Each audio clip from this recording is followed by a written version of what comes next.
The air hung thick and humid, a suffocating blanket woven from the late August heat and the pervasive scent of pine resin and settled fear. It was just past midnight in the isolated settlement of Havenwood, Georgia, 1870. The moon, hidden behind a tattered shroud of cloud cover, offered no comfort, leaving the newly established town bathed in a terrifying, absolute darkness. A darkness so profound it seemed to press down on the wooden roofs, stealing the very breath of the sleeping residents. But the silence was a fragile lie, a thin veneer stretched taut over a seismic tension. If you pressed your ear to the dry, cracked earth of the main thoroughfare, you could feel it, a rhythmic, distant thrumming that was not the pulse of the earth, but the collective, accelerated beat of 1,000 shod hooves. It was the sound of righteous, demonic malice riding toward its destination. This was not a few dozen riders, fueled by cheap whiskey and opportunistic hatred. This was an army. This was the organized, sprawling, monstrous manifestation of the Deep South's refusal to surrender the ghost of its past. 1,000 men, cloaked in the white shroud of the Ku Klux Klan, rode with grim, silent purpose, their torches casting serpentine shadows that danced across the old cotton fields they crossed. They moved like a single, unified entity, a predatory tide of fabric and steel, armed with rifles, shotguns, and the heavy axes they favored for their brutal, intimate work. Their destination? Havenwood, a small, independent community built by former slaves and newly freed families, a beacon of self-determination they intended to extinguish forever before the dawn could claim the sky. The irony, sharp and bitter as gunpowder, was that Havenwood was sleeping the sleep of the exhausted and the hopeful. Children dreamt of owning their own land. Men dreamt of casting votes. Women dreamt of safety. They were completely and devastatingly unaware that history, wearing a pointed hood, was galloping toward them, eager to drown their aspirations in blood and fire. The narrative being written this night, they believed, was one of quiet, arduous progress. If you've made it this far, you're one of us. Subscribe, like, and tell me in the comments what state you live in. We want to build an American community of listeners. The truth, however, was a tale of terror, poised to erupt in an unparalleled act of historical violence. Havenwood was perhaps 3 years old, carefully carved out of forgotten timberland miles from the nearest established white settlement. It was a place constructed not just of salvaged lumber and sweat, but of deep, defiant necessity. The buildings were simple, sturdy, arranged in an unnaturally ordered grid. There was a small 2-room schoolhouse, a communal well, and a humble church, the Church of New Zion, its spire barely taller than the surrounding trees, yet standing as a defiant middle finger to the oppression that ringed them. The town's population hovered around 300 souls, mostly families, primarily farmers and artisans, all carrying the invisible scars of bondage, yet determined to forge an independent future under the tenuous protection of the distant, often indifferent federal government. But the protection was far too distant tonight. The local law enforcement, where it existed at all, was either sympathetic to the riders or actively part of their ranks. In 1870 Georgia, the law was merely a suggestion for white men and a cruel, capricious mistress for black men. The approaching 1,000 Klansmen felt immune, untouchable. They operated under the assumption that they were descending upon a defenseless flock, a customary, straightforward extermination mission. Their intelligence suggested a disorganized, panicky civilian population that would scatter and burn, offering no resistance beyond the inevitable, mournful screams that were the background music to their savage agenda. The sounds of their approach were now becoming undeniable to anything that possessed working ears. It began as a low, continuous rumble, vibrating up through the packed dirt and loose shale of the road. Then, as they cleared the final ridge, the sound sharpened, transforming into the frantic percussion of 1,000 horses, heavy drafts and leaner riding stock, breathing hard, snorting plumes of hot vapor into the night air, their gear rattling a complex, deadly symphony.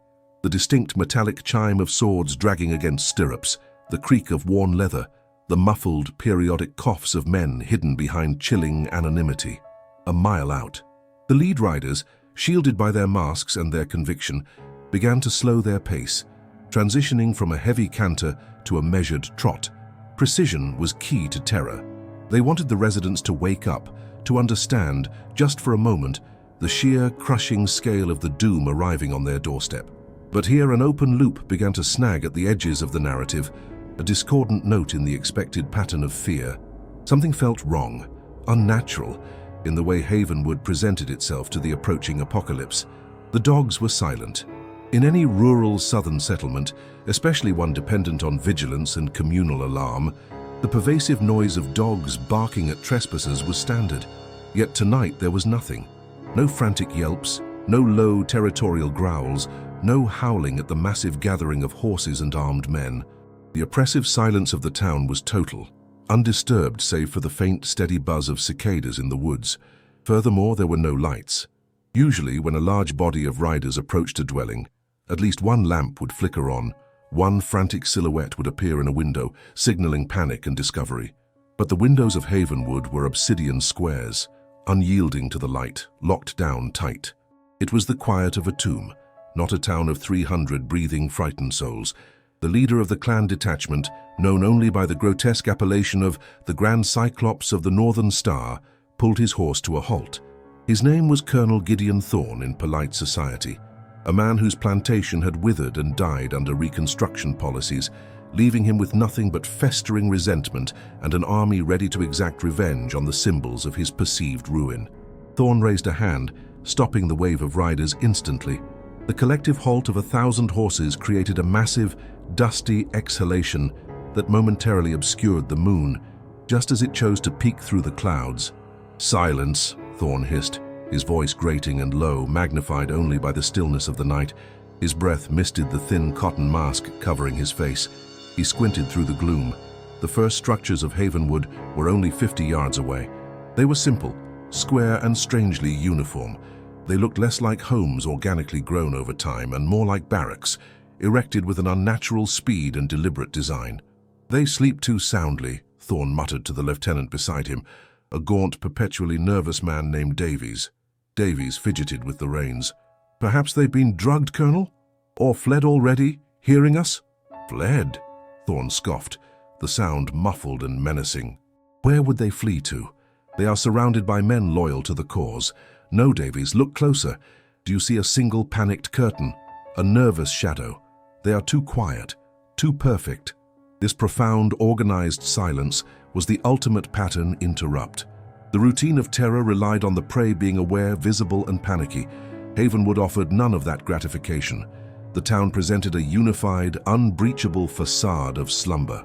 Thorne's mind, accustomed to immediate, unresisted carnage, began to churn through possibilities. Could the damned Yankee military, the federal occupation forces they despised, have established a garrison here? It was possible, but their intelligence networks, built on fear and bribery, had been excellent. They had confirmed Havenwood was unguarded, an easy target ripe for plundering and burning, a message carved into the flesh of the land. The atmosphere shifted from predatory anticipation to coiled suspicion. Thorne felt the eyes of the 1,000 men behind him, impatient, itchy, ready to draw blood. They had ridden for hours, fueled by hatred and the promise of brutal satisfaction. They expected the screams to begin now. "Davies, take 50 men, flank wide to the south," Thorne ordered, his voice barely audible. "If they are sleeping, wake them with fire. If they are hiding, smoke them out. I want panic now." As Davies peeled away with his detachment, their horses moving with unnerving speed toward the edge of the woods, Thorne remained fixed in his spot. His eyes traced the outline of the largest structure, the Church of New Zion. It stood at the head of the main street, its small cross-topped spire the focal point of the entire settlement. It should have been a welcoming, humble sight. Instead, it felt like a fortified bunker. He noticed the windows of the church. They were small and few, built high and narrow, giving the structure an odd defensive aesthetic, more akin to a blockhouse than a place of worship. Even the gaps between the boards of the exterior walls seemed tighter, reinforced. Thorne's stomach tightened. The feeling of absolute assurance that had powered his long ride began to dissolve, replaced by a cold, crawling sensation of professional apprehension. 1,000 men against 300 civilians was a certainty. 1,000 men against unknown preparation was a gamble.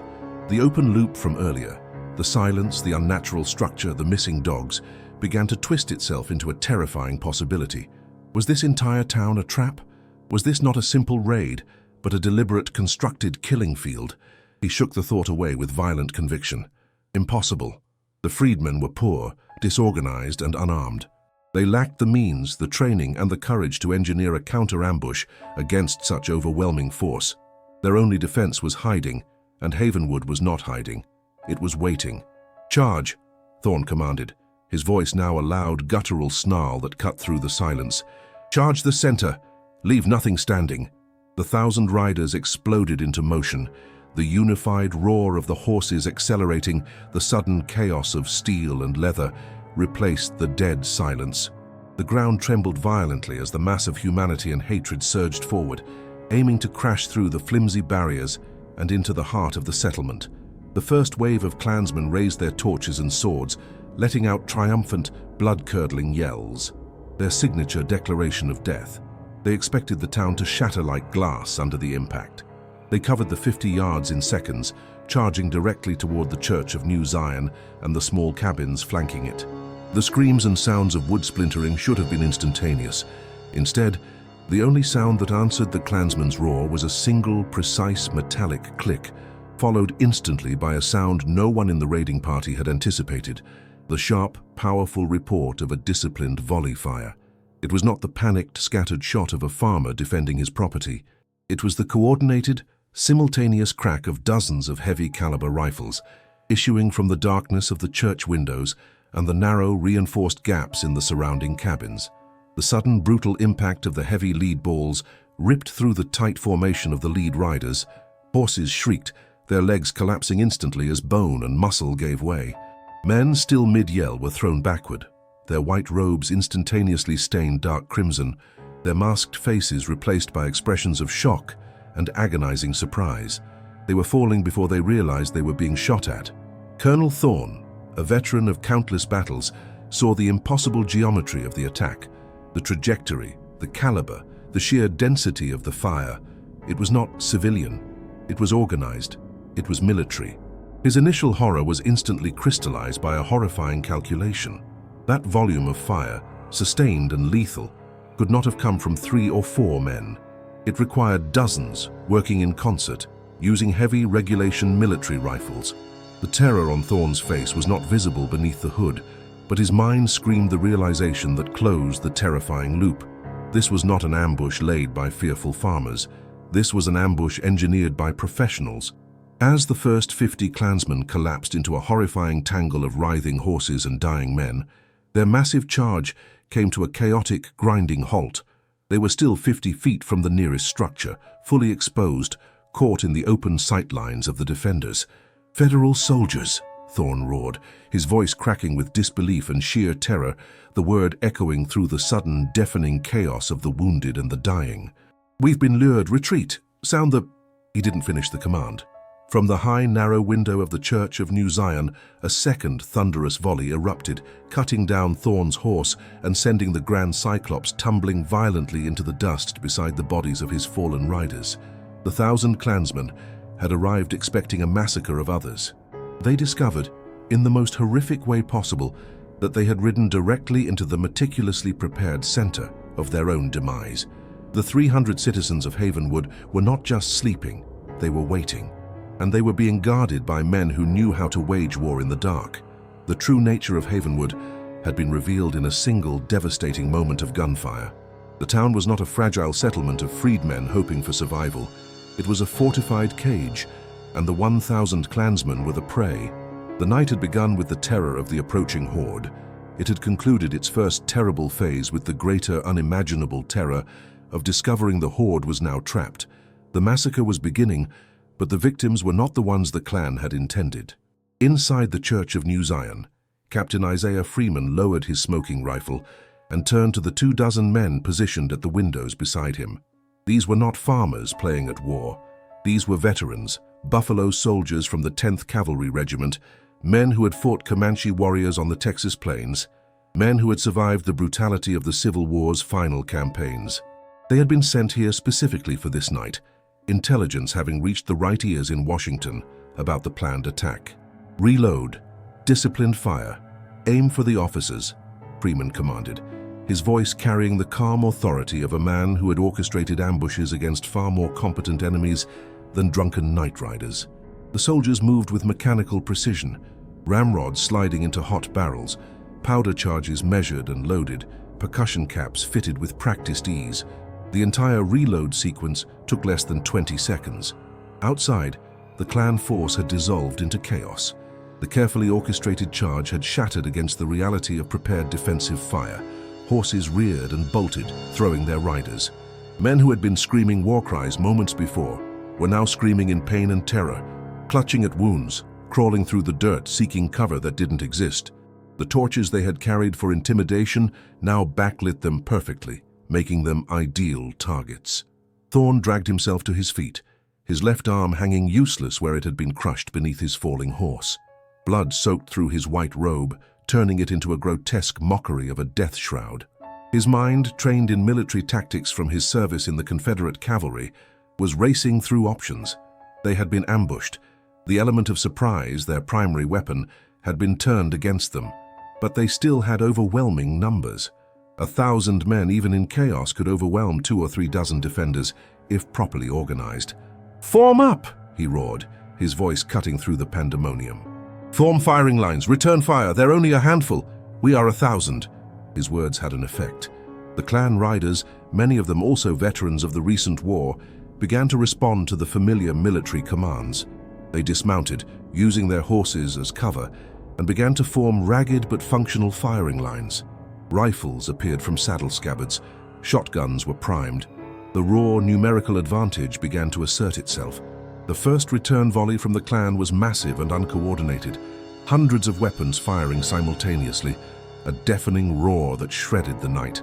Bullets slammed into the wooden walls of the church and the surrounding buildings, splinters exploding inward. But the defensive positions had been well chosen. The Buffalo soldiers were firing from elevated positions through narrow slots, presenting minimal target profiles. Most of the clan's fire was wasted, hitting empty wall. Freeman allowed himself a grim smile. The clan was doing exactly what he'd predicted, trading accuracy for volume, a common mistake of undisciplined forces. His men, meanwhile, fired with deliberate precision. Each shot was aimed. Each shot was intended to kill or disable. The mathematics of the engagement were brutal but clear. The clan was losing 3 men for every shot the defenders fired. But mathematics only told part of the story. The clan had numbers, they had ammunition, and they had the cornered desperation of men who realized that failure here meant exposure, prosecution, possibly hanging. They began to advance, using the darkness and the scattered cover of trees and farm equipment to close the distance to the defensive positions.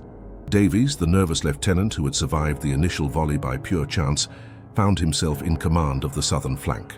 50 men, the detachment Thorn had sent to set fires, were now moving through the woods toward the rear of the settlement.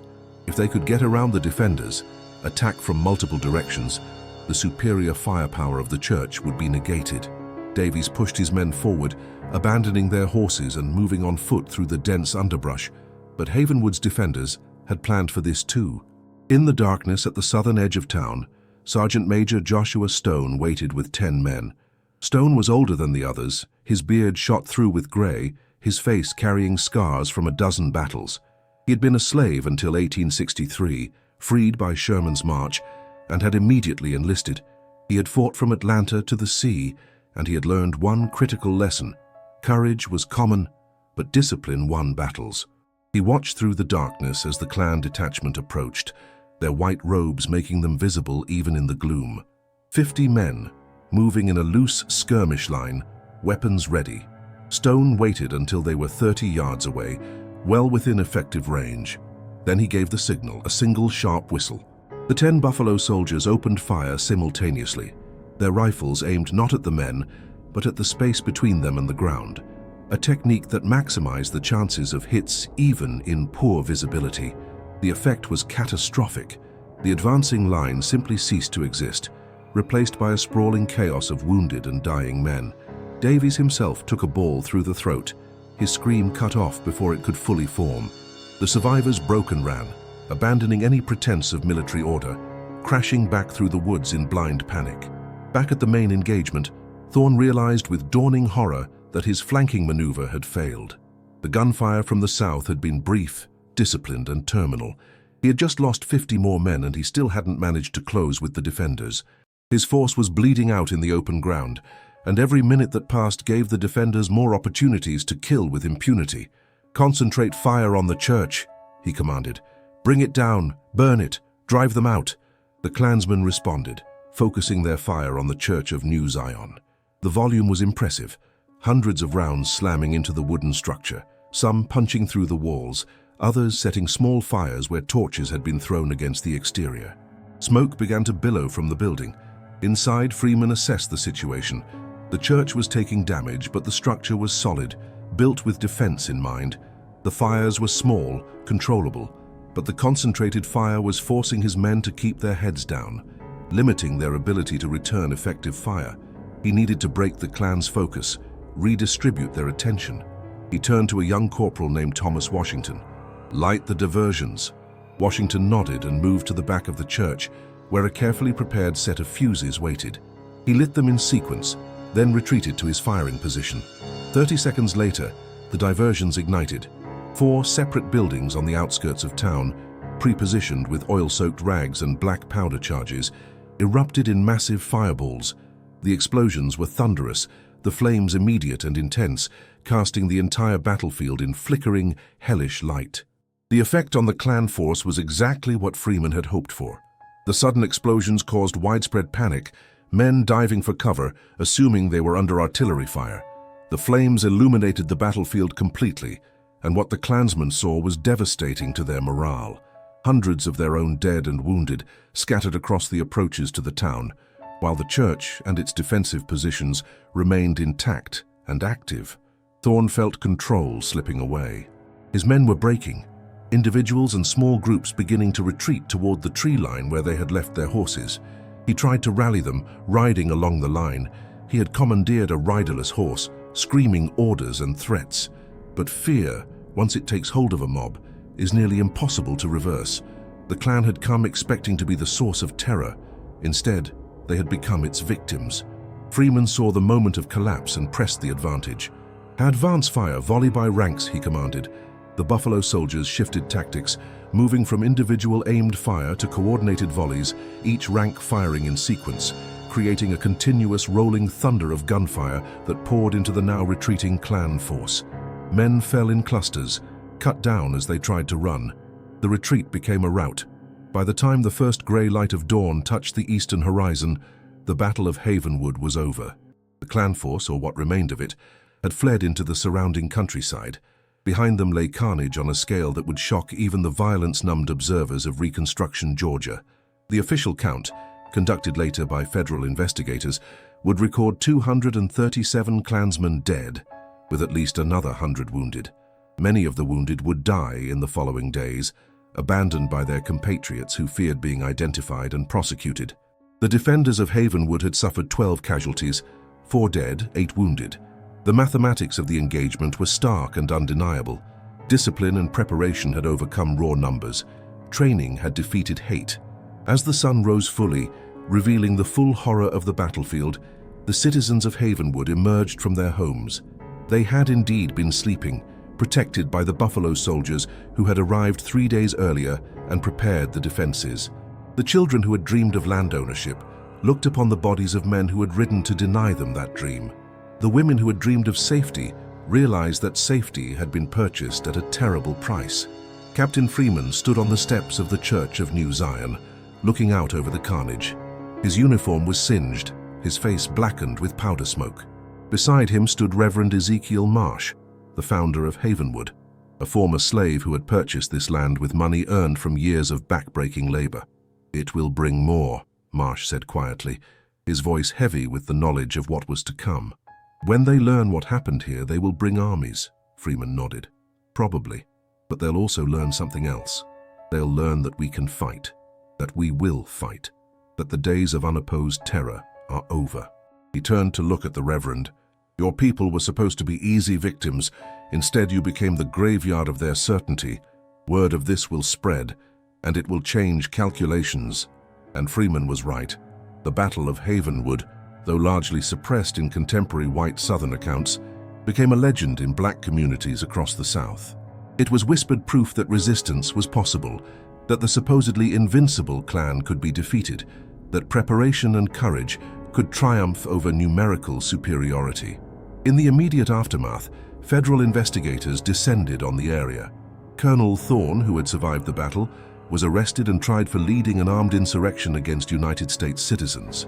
His testimony, given in exchange for a reduced sentence, exposed the entire structure of the Klan network in northern Georgia, leading to dozens of additional arrests.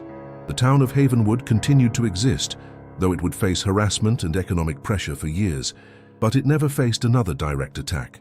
The price paid on that August night had been too high, the lesson too clear. The Buffalo soldiers who had defended the town were quietly rotated back to their regular units, their role in the battle officially unacknowledged to avoid inflaming sectional tensions. But in the unofficial record, in the stories told around fires and in churches, they became heroes, proof that black men in uniform could stand against any enemy. As for the Klan, the disaster at Havenwood contributed to the organization's temporary collapse in the early 1870s. The myth of their invincibility had been shattered. The illusion that they could terrorize with impunity had been exposed. It would take decades for the organization to reorganize and resurface, and when it did, it would never forget the lesson of Havenwood, that resistance was possible, and that terror could be met with greater terror. The Church of New Zion still stood, its walls bearing the scars of hundreds of bullets, a monument to the night when 1,000 men rode to commit massacre and instead met their own destruction. And in the small cemetery behind the church, 4 graves marked the Buffalo soldiers who had given their lives to defend people they had never met, bound by nothing more than shared humanity and the conviction that some things are worth dying for. The sun rose over Georgia on August 13, 1870, illuminating a changed landscape. The old order, which had assumed it could reimpose itself through violence and intimidation, had been given notice. The new order, forged in blood and defended with disciplined fire, had announced its determination to survive. The long, brutal struggle of Reconstruction would continue for years. But on this morning, in this place, the outcome of one battle was absolutely clear. Havenwood had stood, the Klan had broken, and the night riders who survived would carry that knowledge and that fear for the rest of their lives.